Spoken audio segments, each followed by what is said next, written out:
प्रश्न 4, नीचे की आकृति में यदि एल समानांतर BC और AB बराबर AC तो कोण C का मान ज्ञात करें। तो यहाँ पे आकृति पहले बना लेते हैं।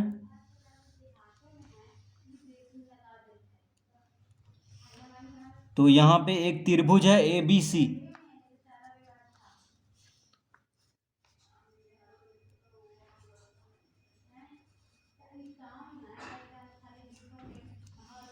अब यहाँ पे दिया हुआ है कि L समानांतर BC, यानी ये जो रेखा है किसके समानांतर है? BC के समानांतर है। तो L समानांतर BC और AB बराबर AC। देखिए AB जो है AC के बराबर है और ये जो कोण है ये दिया हुआ है 70 डिग्री। तो कोण C का मान ज्ञात करना है। तो यहां पे हम लिखेंगे चूंकि L समानांतर BC अतः, तो देखिए L समानांतर है BC के,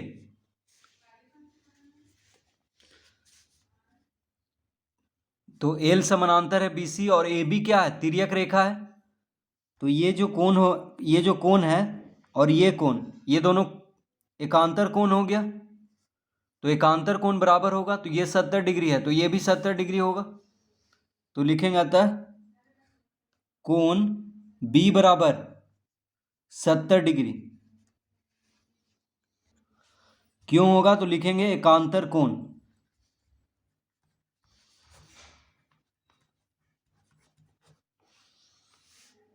तो कोण B हो गया 70 डिग्री। तो ये 70 डिग्री है तो ये भी 70 डिग्री होगा। क्यों होगा? क्योंकि L समानांतर है BC और AB जो है दोनों समानांतर रेखा को काट रहा है। तो ये कोण और ये कोण दोनों क्या होगा? एकांतर कोण होगा, यानी बराबर होगा। अब देखिए AB और AC बराबर है यानी समद्विबाहु त्रिभुज है। तो समद्विबाहु त्रिभुज में दो भुजा बराबर होता है। तो जब भुजा बराबर है तो सामने का कोण भी बराबर होगा। तो ये 70 डिग्री होगा तो ये भी 70 डिग्री होगा, क्योंकि सम्मुख भुजा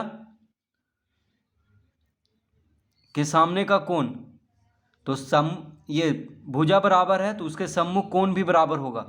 तो AB AC बराबर है, इसका मतलब कोण B और कोण C बराबर होगा। तो लिखेंगे चूंकि AB बराबर AC, AB और AC बराबर है,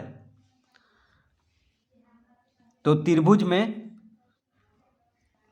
बराबर भुजाओं के सम्मुख कोण बराबर होता है। देखिए बराबर भुजाओं के सम्मुख कोण, तो AB के सम्मुख कोण कौन है? कोण C है और AC का सामने का कोण है कोण B। तो ये दोनों बराबर होगा। तो AB बराबर AC ये दिया हुआ है, तो लिखेंगे अतः कोण B बराबर कोण C। AB AC के बराबर है, इसका मतलब कोण B और कोण C बराबर होगा। तो देखिए कोण B कितना है? 70 डिग्री। तो अतः कोण C बराबर हो जाएगा 70 डिग्री, क्योंकि कोण B 70 डिग्री है। कोण B 70 डिग्री लाए हैं एकांतर कोण से, तो कोण C भी 70 डिग्री होगा। तो यहाँ पे पूछ रहा है कोण C का मान ज्ञात करें, तो कोण C का मान कितना होगा? 70 डिग्री।